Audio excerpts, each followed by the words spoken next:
Olá, sejam bem-vindos ao nosso canal. Hoje é 4 de julho de 2020. Hoje se comemora a independência dos Estados Unidos, né? Nossos primos ricos da América do Norte estão comemorando a sua independência na data de hoje. Bom, meu nome é José Val, eu sou bacharel em Direito pela Universidade Padre Anchieta de Jundiaí e hoje eu vou falar um pouquinho sobre o nosso regime previdenciário, né? Ou seja, nossas aposentadorias e as pensões, tanto do setor público quanto do setor privado. Esse tema causa polêmica toda vez que se fala dele, principalmente pelas reformas realizadas aí a partir de Fernando Henrique Cardoso nos idos de 1997, 98. Uns foram contra, outros a favor. Enfim, é um tema polêmico porque mexe com o interesse de muita gente, principalmente nós, né, que somos trabalhadores e que precisamos nos aposentar. Muito bem, então antes da gente entrar no tema, é bom a gente lembrar um pouquinho da história, ou seja, como é que surgiu a Previdência Social no Brasil. Nós precisamos ter em mente que o Brasil aboliu a escravatura em 1888, por meio da Lei Áurea, assinada por nossa querida Isabel Cristina Leopoldina Augusta Micaela Gabriela Rafaela Gonzaga de Bourbon Duans, Sicília e Bragança, apelidada de a Redentora, nossa querida princesa Isabel. Ela, juntamente com Dom Pedro I, são personagens importantes na história do Brasil e cuja história deveria ser reescrita de forma mais abrangente. Afinal, temos que valorizar nossos heróis, né? Eles foram muito importantes para a história do Brasil Império e que, na sequência, né, temos aí a nossa República Federativa do Brasil, graças ao empenho e ao esforço desses personagens ilustres. Pois bem, então entre esse período da abolição da escravatura, de 1888 até 1923, surgiram aí algumas legislações por meio de decretos e criava aquelas chamadas caixas de aposentadorias e pensões. Então, em março de 1888 foi criada essa caixa de aposentadoria e pensão para o pessoal do Correio.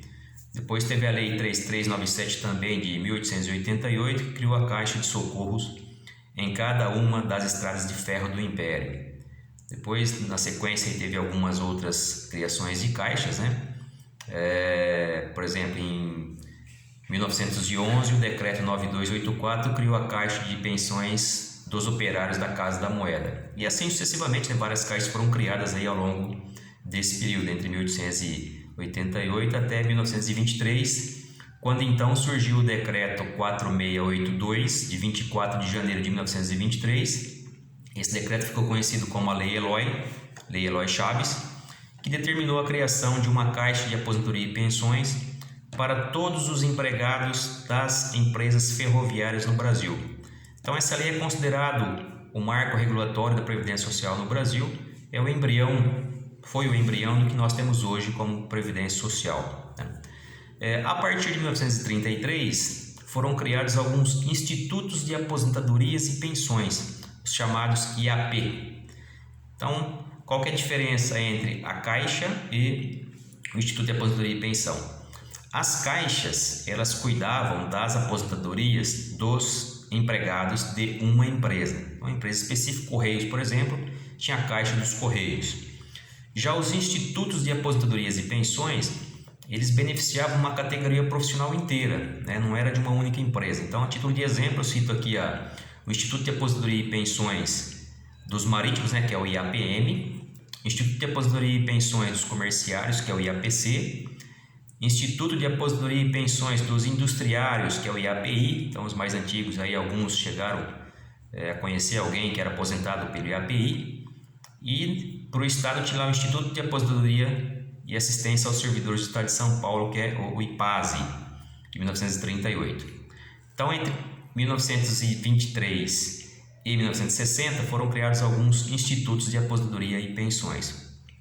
Em 1960 veio a Lei 3.807, que criou a Lei Orgânica da Previdência Social.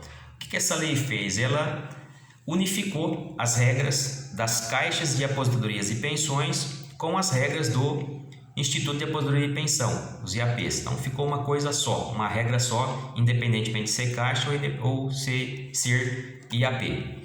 Posteriormente, em 1966, o Decreto 72 unificou todos os institutos de aposentadoria e pensões que existiam à época e criou o Instituto Nacional de Previdência Social, o INPS. Na sequência, em 1988, em outubro de 88, surgiu a Constituição Federal de 88, criou um conceito de Seguridade Social um pouco mais abrangente. Então, a Seguridade Social, a partir de 88, ela passou a abranger a área da saúde, que nós conhecemos por SUS, a assistência social, que é aquele benefício para as pessoas que não conseguem se manter porque tem uma idade avançada, porque tem uma doença. Atualmente tem algumas outras aí, que é a do Zika vírus, enfim, algumas patologias que impedem que a pessoa tenha autonomia financeira para se sustentar. Então ela é beneficiada com esse amparo social aí, que está dentro da característica da assistência da Seguridade Social. E por último, a Previdência Social, que regula especificamente aposentadorias e pensões, né? Tem lá pensão por morte, auxílio doença, auxílio acidente, auxílio reclusão, que está dentro desse conceito de Previdência Social. Então, atualmente nós temos que ter em mente que o conceito de Seguridade Social abrange a saúde, que é o SUS, a assistência e a previdência, que são as aposentadorias e pensões. Em 1990 foi criado então o Instituto Nacional do Seguro Social, né, que passou a regular todas as aposentadorias e pensões, assumindo então o lugar do antigo INPS. Então, atualmente nós temos dois regimes de previdência. Desculpa, eu esqueci de falar também que a Constituição de 88 criou também um regime de previdência dos servidores públicos. Isso faz com que nós atualmente tenhamos dois regimes de previdência. O regime próprio, previsto lá no artigo 40 da Constituição Federal, que diz lá que o regime próprio de previdência social dos servidores titulares de cargos efetivos terá caráter contributivo e solidário, mediante a contribuição do respectivo ente federativo, de servidores ativos, de aposentados e de pensionistas. Então esse é o regime próprio, que é dos servidores. E nós temos aí o regime geral, que está previsto no artigo 201, que a Previdência Social será organizada sob a forma de regime geral de previdência social de caráter contributivo e de filiação obrigatória. Então esse é o comando constitucional dos dois regimes, né? Do próprio, lá no artigo 40, e do geral, do artigo 201. E a gente tem uma terceira modalidade, mas não é o caso aqui, que são as aposentadorias complementares. A previdência privada que nós fazemos aí numa instituição de previdência privada, você paga um valor por mês para ter um benefício depois a partir de um X tempo de contribuição. O que nós temos que entender também é que o regime geral, ele abarca todos os trabalhadores regidos pela CLT, independentemente de onde essa pessoa trabalha. Além desses, ele abrange os autônomos, então advogados, médicos, engenheiros, quem trabalha por conta, né? O pescador, o garimpeiro, o religioso, enfim, todas as pessoas que trabalham, mesmo sem vínculo empregatício e que não são servidores públicos. Esse é o regime geral. Já o regime geral, ele abrange todos os servidores públicos, estaduais, municipais, federais, de fundações, autarquias e etc., desde que não regidos pela CLT. Por quê? Existem prefeituras no Brasil que não possuem um regime próprio de previdência. Então, os trabalhadores daquela prefeitura contribuem para o INSS e se aposentarão pelo INSS. E qual que é a diferença entre esses dois regimes? O que tem de diferente entre eles? Muito bem. O regime geral, ele tem um teto máximo de aposentadoria. Hoje ele está em R$ 6.101,06. Esse é o teto para 2020. Isso significa o quê? Que se você ganha mais que isso, né, no seu emprego, você só vai se aposentar com esse valor. Tem umas continhas que se faz na hora de calcular o benefício que acaba derrubando esse valor um pouquinho ainda, mas esse é o limite da aposentadoria. Porém, você só é descontado do seu holerite o valor correspondente a R$ 6.101. Então tem uma porcentagem de desconto em cima daquilo que você ganha até esse limite de 6.000. Nós temos aí hoje 4 faixas de desconto: 7,5%, 9%, 12% e 14%. Em função da reforma de novembro de 2019, houve essa alteração da alíquota, o máximo era de 11, agora subiu para 14%. E isso é descontado de acordo com o salário que as pessoas ganham. Então, por faixa de salário é aplicado um desconto naquele percentual, tá? Já o regime próprio, até 2019, ele não tinha um teto. Então, o servidor continuava ganhando como aposentado aquilo que ele ganhava na ativa. Com a reforma de novembro de 2019, esse teto passou a existir para os servidores públicos também, porém, algumas categorias ficaram de fora desse teto. uma outra peculiaridade do regime próprio. Cada estado e o Distrito Federal tem o seu. Então nós temos 27 regimes próprios estaduais. Em São Paulo nós temos a SPPrev. Então todos os servidores públicos do estado de São Paulo se aposentarão pelo SPPrev. E depois cada estado tem o seu, que tem a nomenclatura específica. Municípios. Nós temos 5.570 municípios no Brasil hoje. Desses 5.570, 2.100 têm regime próprio. Jundiaí tem regime próprio, aqui do município nosso aqui é o IPREJUM. Então todos os servidores públicos da prefeitura de Jundiaí aposentarão-se pelo IPREJUM, ok? A União tem o dela também para os servidores públicos federais, e depois existe uma série de outros regimes próprios vinculados a algumas categorias profissionais, a alguns órgãos específicos na esfera da União e dos estados, município não. Mas existem alguns outros órgãos aí de previdência denominados regimes próprios também. Então nós vimos aí que o regime geral tem um teto, não pode ganhar mais que R$ 6.100 e não pode ganhar menos do que um salário mínimo. Então tem esse parâmetro aí, você vai ganhar de 1 a 6 mil de acordo com a sua contribuição. Já no regime geral, como eu disse, apesar da reforma de 2019, algumas categorias ficou de fora. Isso tem alguns impactos, né? Tem alguns problemas para a sociedade, porque o Estado ele não pode criar essas diferenças sociais. As diferenças sociais elas sempre existiram e sempre existirão, porque depende aí de cada um, ou seja, o seu empenho pessoal vai fazer com que você tenha mais ou menos recurso. Isso é natural numa sociedade. Agora, o Estado não pode fomentar essa desigualdade social. E esses regimes próprios, diferenciados, fomentam uma desigualdade social. Então, mesmo com a reforma do ano passado, várias categorias ficou de fora. Então, nós temos hoje aí juízes, promotores, forças armadas, os militares, que são algumas das categorias que não entraram na reforma, ou seja, não aplica esse valor teto. Então essas pessoas têm direito a um negócio chamado paridade e integralidade. O que significa isso? Integralidade. O servidor aposentado continua ganhando o mesmo valor que ele recebia enquanto estava na ativa. A paridade, ele recebe o mesmo aumento que o servidor da ativa, ou seja, ele é aposentado, mas continua sendo como se fosse da ativa, que ele não tivesse aposentado, recebe o mesmo valor e recebe os mesmos aumentos. Então isso é uma aberração que tem que ser extirpada aí do sistema previdenciário brasileiro, né? Outras aberrações que já existiram. Até 2005, filhas de militares recebiam a pensão vitalícia com o óbito do pai pelo simples fato de ser mulher, né? Como se isso fosse algum impedimento para que essa pessoa exerça com qualidade e satisfação aí a sua vida financeira. Mas isso aí existiu até 2005. Uma outra aberração, a Lei 4284 de 63, que foi alterada pela Lei 7087 de 1982, que criou lá o Instituto de Previdência dos Congressistas.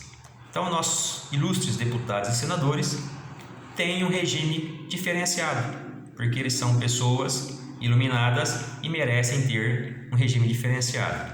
E pasmem, essa lei previa, no início agora não, mas ela previa que o detentor do cargo de deputado ou de senador, com 8 anos de contribuição, já tinha direito a uma aposentadoria correspondente a 26% dos seus rendimentos como congressista. Olha que coisa de louco, né?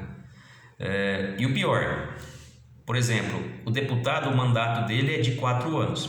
Então, se ele exercesse apenas um mandato e não se reelegesse, como ele não tinha os 8 anos para começar a receber o benefício, ele tinha a faculdade, ou seja, ele poderia continuar contribuindo, mesmo não sendo deputado, por mais 4 anos, e a partir do momento que ele completasse os 8 anos, ele começava a receber esse benefício. Então, vejam em que pé que chega aí as distorções aí do regime previdenciário aí, que vai criando essa desigualdade social.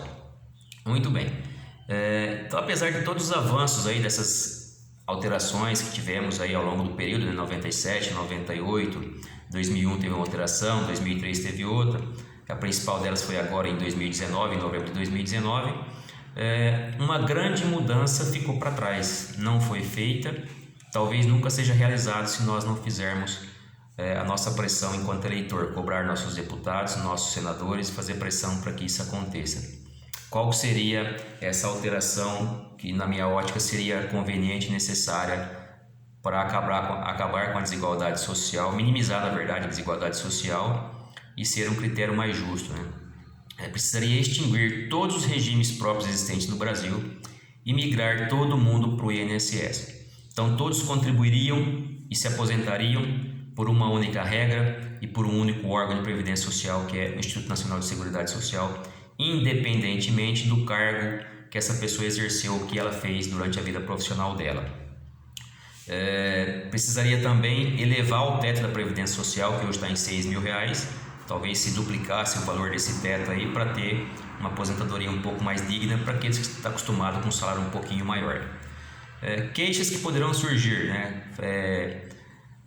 Partes da sociedade que vão reclamar. Juízes, procuradores, defensores, militares, forças armadas, vai chiar, vai criar casos porque vão alegar que são em funções importantes e que devem ter uma aposentadoria digna e compatível com a função que exerciam.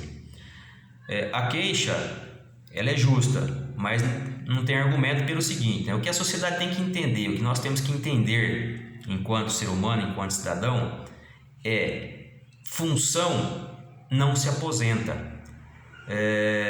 Então, coronel, juiz, defensor não se aposenta, são funções de Estado. Se uma função de Estado se aposentar, a função de Estado ela é criada e ela é extinta por lei, ela não se aposenta. O que se aposenta é a pessoa física que exerce uma função de Estado por um momento. Então, essa pessoa, enquanto ela está no cargo de juiz, de promotor, de defensor, de coronel, de general, seja o que for, ela tem direito a um salário compatível, né, com aquele cargo, com a complexidade do cargo e com a responsabilidade que ela carrega em função de exercer aquele cargo. É justo, tem que ser assim mesmo. Porém, quando essa pessoa se aposenta, ela vai passar a viver como um aposentado. Ela não é um general aposentado, ela não é um coronel aposentado, não é um juiz aposentado. É uma pessoa física que estava numa função de Estado e que agora é aposentado. Então ela tem direito a uma aposentadoria digna, tal qual todos os demais trabalhadores. Então a função continua lá, quem aposentou foi a pessoa. Então acho que essa reforma ela tem que existir, tem que ser feita, tem que ser extinta, todos os regimes próprios têm que ser extintos, jogar todo mundo para o INSS, aumenta esse teto um pouquinho para ter uma aposentadoria um pouco mais digna para aqueles que já estão acostumados com um salário um pouquinho maior, a contribuição vai ser proporcional à sua remuneração, portanto não vai ter nenhuma desigualdade social, e aí talvez a gente tenha uma sociedade um pouco mais justa do ponto de vista de aposentadoria, tá? Bom, então é isso, o raciocínio de hoje que eu queria fazer sobre a Previdência Social é essa fala. Fica aí então a reflexão do dia, mais uma sugestão aí para mudanças, para propormos aí ao longo da nossa militância política.